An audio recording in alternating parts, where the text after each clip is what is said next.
The Tao of Self-Confidence, Episode 727. Welcome to the Tao of Self-Confidence, where I share stories of amazing women who have discovered their inner journey to self-confidence.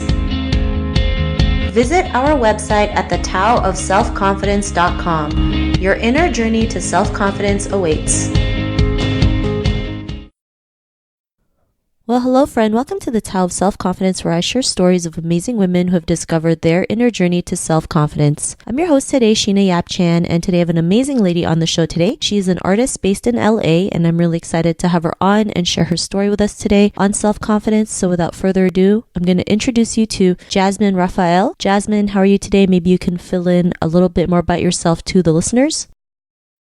Hi, I'm Jasmine Rafael. I'm so thankful to be on today. I'm an artist and creative living in Los Angeles. I am a professional dancer, choreographer, and dance instructor. And I also act and sing and write and do poetry and all of these crazy random things that just help me, I think, connect to honestly myself and to other people. Awesome. Well, thanks for sharing that. And Jasmine, what's your cultural background? I'm Filipino-American. Yeah, that's what I am.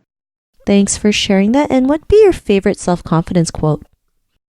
So many, but one that actually is in my mind right now is, "She who is everywhere is nowhere." And I think it's like Marcus Aurelius or something. It's "he who is everywhere is nowhere." And it just gives me confidence in providence, in terms of like, you can be confident that you're where you're supposed to be and you don't need to think about all the places that you're not. And that helps me have self-confidence in knowing I can just be fully present in where I am, and that to be anything other than that wouldn't serve me. So yeah.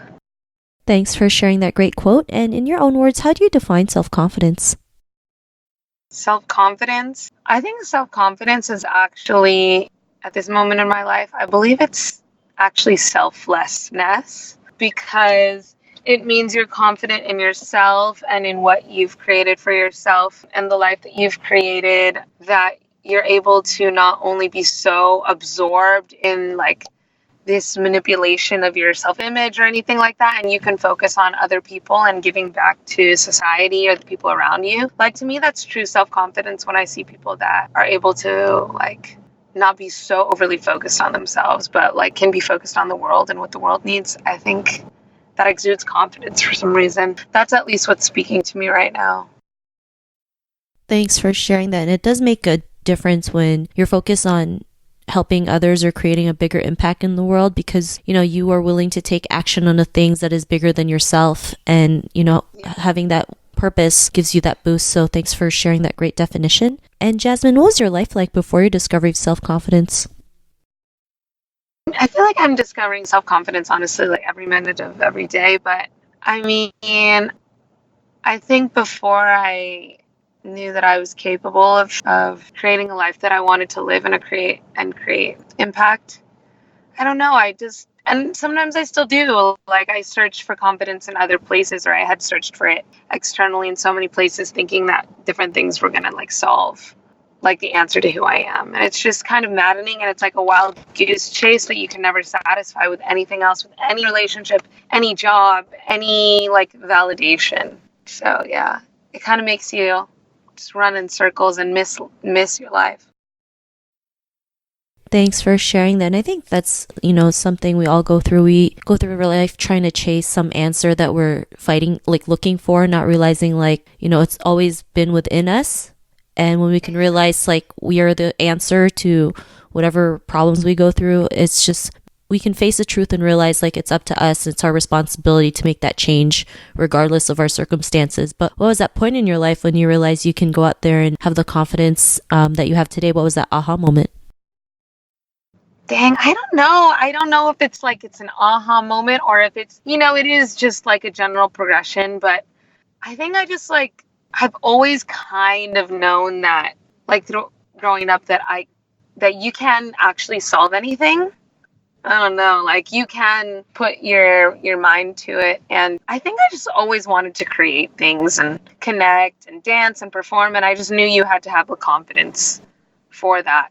I think in different situations, the aha moments of confidence are when you realize, like, okay, I need to change this situation and I'm going to be okay. Like, for example, if you're like in a toxic environment, in a toxic relationship, or in a job that doesn't serve you, or you're acting a way that doesn't serve you, I think the aha moment is when you're just like, hey, I'm going to be okay if I try to change this for the better. I'm going to be okay if I exit this situation. And I think once you make those decisions, they're scary at first because you don't know like really what's going to happen when you first start making confident choices in terms of like what is best for you. If you're used to choosing like things that aren't good for you, it's hard at first, but once you start to make those decisions, it's very scary. But then you're like, okay, this is an aha moment. I know that this is how I feel, and I'm really, really scared to choose this, but I have confidence that I'm going to make it work. I see that this is the best for me right now, so I'm going to choose this. You know, I think it's just choosing to love yourself despite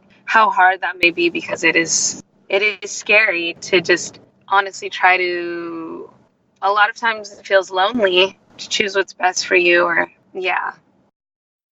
Thanks for sharing that. And I love how you mentioned, it is up to us to choose, right? Make those choices, make those confident decisions. And yeah, it is scary because, we never know what's going to happen. But, sometimes just not knowing can be a great thing because you never know what surprises may come in store. Sometimes when you least expect it.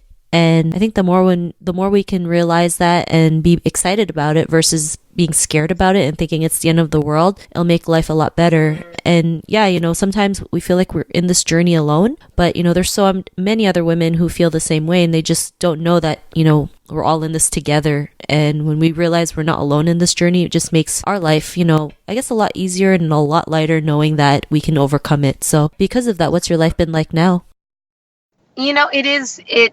Every time I pay attention in each season or in different days, or in my everyday, to choose what's uncomfortable for me and to try to act with integrity, great things have come to my life, and I love what I do. I love the opportunities that I get, the relationships that I have with my family and my friends, and truly, actually, to be honest, I'm still sort of making up for a lot of years of fear that I kind of participated in too. So now I would say my life is in recovery mode from all of those years. There's a lot of relationships that, I allowed to, drift from me out of fear or turned away from and things like that. And so ever since I've chosen that I want to live a life of integrity and confidence in myself and in the universe, it's been hard. It's definitely not been easy, but I feel a lot better about myself, to be honest. I feel at peace knowing that I'm willing to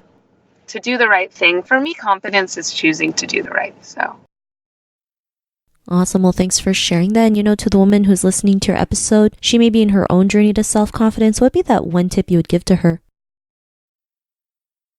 I would say exactly actually what you just said, which is, there's a quote that says, "What if I fall?" And then it says, "Oh, my darling, what if you fly?" And I think that maybe embracing the unknown is the answer, instead of being so afraid of like it being the end of the world. But it's the beginning of so many possibilities when you start to choose something different in your life. And it is hard, but I'm there with you. We're all trying to just do the right thing and yeah, enjoy, have fun, smile every day, be around people that make you like laugh. I think that's super important too. Thanks for sharing those great tips. And if our listeners wanted to get to know a little bit more about you and what you do and check out some of your work, is there any links or social media profiles we can connect with?